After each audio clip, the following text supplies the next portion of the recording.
Hello everybody and welcome back to another video from GuigLit, the channel that goes through books, beards and beyond. Today we are continuing our series on Macbeth and understanding Macbeth in preparation for exam success, and we are looking at one of the most pivotal scenes in the entire play itself. This is Act 2, Scene 1, and we'll be looking at the way Macbeth is presented, how he changes as a character in this scene, and pushing forward in the play itself.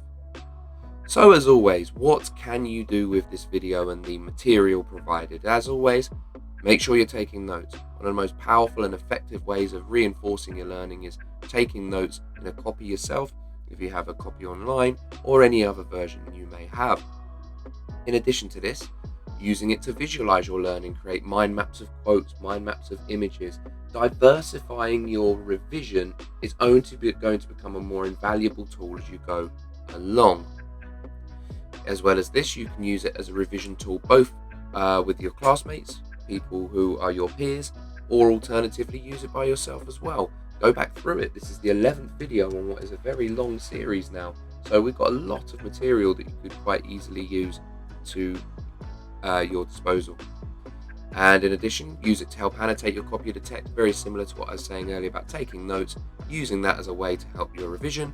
And last but not least, use it to list examples of the supernatural of specific characters. There are so many different ways you can apply the knowledge you're going to learn today.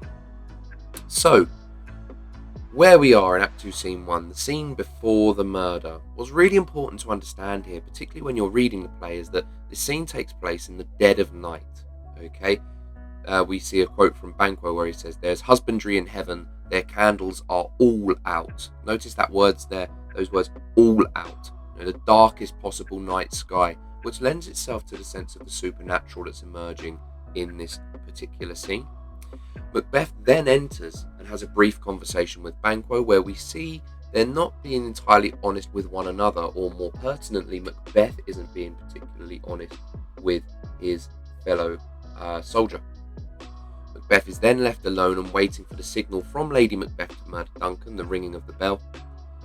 And then he begins to hallucinate this image of the dagger. Probably the most famous line in the entire play is, "This a dagger which I see before me." And then he begins to hallucinate further about the dagger itself and the various machinations and manifestations behind it. And then ultimately the bell is rung. We see him say that famous quote on line 33. But in addition, we also have him becoming paranoid. "Whilst I threat, he lives." The wordplay there we're going to go into in a little bit more detail in a few minutes' time. And we finish with this line, "I go and it is done. The bell invites me." This sense of Macbeth, when he hears the ringing of the bell, is changed and shifts entirely into a murderous state of mind. So, here's the beginning of the scene itself. We're at the court of Macbeth's castle. The party to celebrate the victory of Duncan's forces has come to an end, and everybody's going to bed. We see the beginning here with Fleance bearing a torch, reinforcing how dark this is. It's hard to understand it when you're simply reading it. You have to imagine it's in the pitch black of night here, and this darkness reinforces this emerging mood of fear and suspense, very similar to our modern horror films, how so many of them take place in the dark to reinforce this element of fear itself. As we continue, Fleance reinforces this by saying, "The moon is down, I have not heard the clock." The moon here is a symbol of light and truth. The setting here is outside of time and nature. They're not sure what hour it is. They know that the moon goes down at 12, but that the moon being down, it's hard to understand where they are. Like the natural world itself is being thrown out of order. So this idea of being between days and being between worlds almost, the natural giving rise to the supernatural, evil and the dark therewith. Fleance then comments on how I take it is later. Again, we get this idea that it's a very unnatural time to be awake. It's beyond midnight. It's in the very dead of the night, as one might say. So again, reinforcing this semblance of the supernatural, of potential evil that's coming through here. Further reinforced by Banquo's lines, "There's husbandry in heaven, their candles are all out." Notice, as I said before, all out.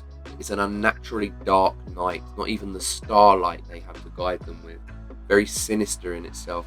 and the idea of heaven not being present, heaven and truth, and as a consequence, God not being present, particularly pertinent when we consider that Macbeth is about to murder the king. Banquo is then quite open and says how he could not sleep, a heavy summons lying like lead upon him.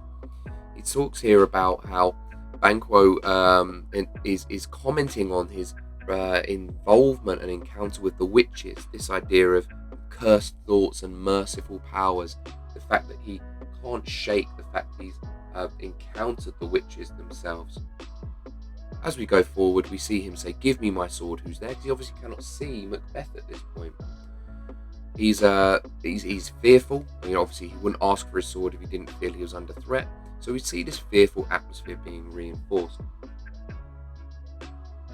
Now, when he sees it, as with Macbeth, Banquo comments on how the king, Duncan, has been in unusual pleasure, how he greeted Lady Macbeth with a diamond, and how he is described her as the most kind hostess, and how Duncan has gone to sleep in measureless content. Now notice these words here. Duncan has gone to sleep happy, blissfully unaware of what's about to take place. We also get this following atmosphere and this idea here that he has completely been swept up by the Macbeths. He gives her a diamond. Now remember, this play is set at a time that's almost 1,000 years ago.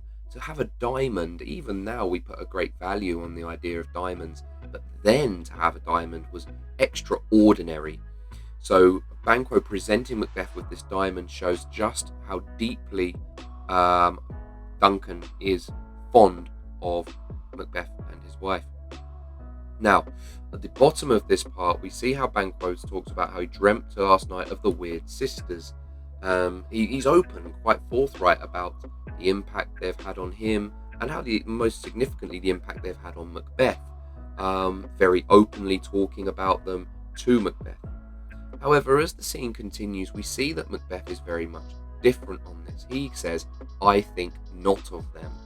Notice how blunt and dismissive Macbeth's language is there, and he's almost completely shifting this, the pronoun them as well. He won't even call them the witches or the weird sisters.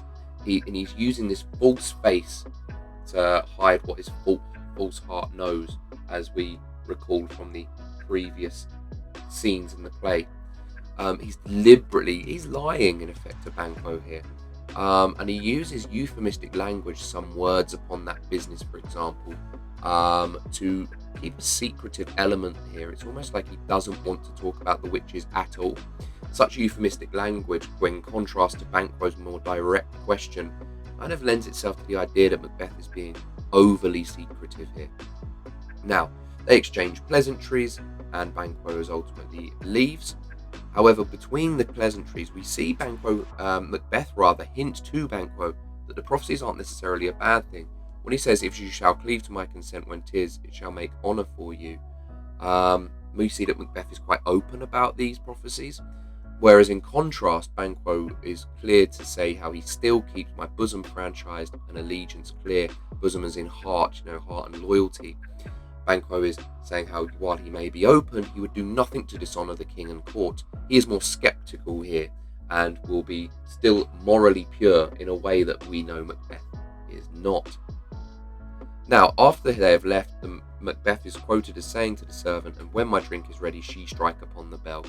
We get this idea of him reminding the servant of the bell, the signal, as Lady Macbeth is obviously getting the guards drunk, and the bell is rather than a signal for his drink, it's a signal for him, as we know, to enter Duncan's bedchambers and to murder him. Then we come across the famous soliloquy itself, "Is this a dagger which I see before me?" Now this is a very deep comment on Macbeth's changing nature and his fragmented state of mind. We see him begin to hallucinate here. His mind is becoming consumed by violence. Is this? He's not sure. This idea of speculating. "The handle toward my hand, come let me clutch thee." Here he's talking about the image being tempting. The handle toward his hand, as if it's greeting him, it's inviting him. He says, "Come let me clutch thee," as if he's talking to a human. He's personifying the dagger in this instance. Further on in a soliloquy, he talks about how fatal vision's sensible to feeling as to sight. Notice this word here, fatal. Macbeth may be hallucinating, but he's still aware of the consequences of what is happening at this point. He then talks about how the dagger may be a false creation proceeding from the heat-oppressed brain. We have this sense that the stress he is feeling in preparing for the act itself, the heat-oppressed, he's almost traumatized here. Then he continues to say how thou, the knife, marshals me the way that I was going. Macbeth is trying to detach himself from the act almost. You're guiding, thou, the knife, marshals me, Macbeth. It's not him doing it of his own volition, but it's rather an item, in this case, the dagger. Continuing further into the soliloquy, we see him say, my eyes are made the fools of the other senses. Macbeth is beginning to almost lose his mind, his understanding of normality, understanding of himself. He's losing his identity and becoming more traumatized the longer he sees this image and the longer he has to wait for the signal. As the image continues, he sees the dagger still, but on the blade dudgeon gouts of blood, which was not so before. Gouts, like big clots of blood almost. The image shifts into one that's even more gruesome now, that foreshadows the violence to come. And then we see, as it continues, how Macbeth is commenting that nature seems dead and wicked dreams abuse the curtained sleep. Here he's commenting on how the natural world is being overturned at such a dead hour of the day that the dead is almost coming to life, the supernatural is coming to life. And what's really interesting here is not only does he use language like dead and abuse, but these are also Banquo's thoughts from earlier on in the same scene. They are both feeling this act, they can't sleep as a result of the witches, but neither of them will talk to each other, particularly as Macbeth is so dismissive, knowing that he has to do what he has to do. And then we see a number of different allusions to evil and the supernatural. Witchcraft celebrates this idea of the power of the witches being over him, Macbeth himself. But on top of this, we get how pale Hecate's offerings, the wolf, the Roman tyrant of Tarquin, and with his ravishing strides, how he moves like a ghost. A number of different allusions and images here to supernatural and evil, Hecate being the Greek goddess of witchcraft, as we have commented on in previous video, I believe video 1 or 2. But we're seeing here how Macbeth is commenting that the foul, the evil, the supernatural is now fair. It is the natural. The supernatural has become the natural. Evil is taking the place of good and normality. And as he continues, he starts to fear. This becomes exacerbated. He fears of how thy very stones prate of my whereabout. This idea that he's paranoid that nature itself is going to undo him. That the steps, or he's going to make noise that will betray him. Notice how he begins to spiral. Whilst I threat, he lives. His mind is disintegrating into paranoia here. The wordplay of threat and fret. There's this idea of to threaten, as spelt as you see on the screen there. But you also have fret, F-R-E-T, to dither and delay. You're fretting and you're agonizing over something. Whilst I threat and fret, hence the wordplay, he lives. He realizes that he has to stop talking and start doing, start acting on the events to come. And what's really powerful as the scene finishes is how the bell rings, and notice how the language changes. Macbeth then goes on to say, I go and it is done, the bell invites me. Notice all these monosyllabic words, or very often monosyllabic words, the simplicity of the language. The language shifts from referring to Roman emperors and Greek goddesses and allusions to mythology to simplistic, basic language that is still the language we use today.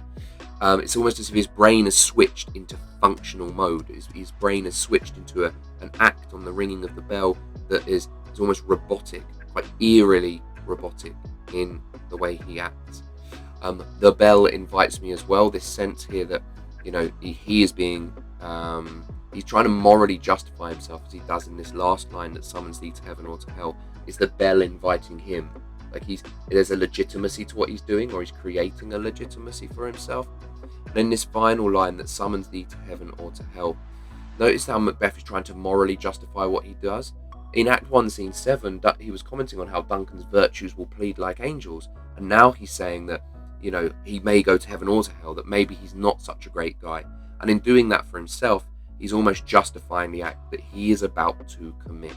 Notice how that functional, simplistic language as he enters the tent to murder Duncan, as it were, shows how he's so resolute and set up now in a way that he wasn't so necessarily before. So that concludes Act 2, Scene 1. Thank you, as always, everybody, for tuning in and watching. It is really appreciated, and we've had a lot of success recently, and I can't thank you all from the bottom of my heart enough for that. We're also having a bonus video coming up this week in preparation for what many people are going for trial exams on unseen poetry, so be sure to tune into that. In the meantime, give this a thumbs up and a like would be amazingly appreciated. Please feel free to share this and subscribe for more books, more beards, and beyond. In the meantime, take care, have a great day, and I wish you all the very best. Bye bye.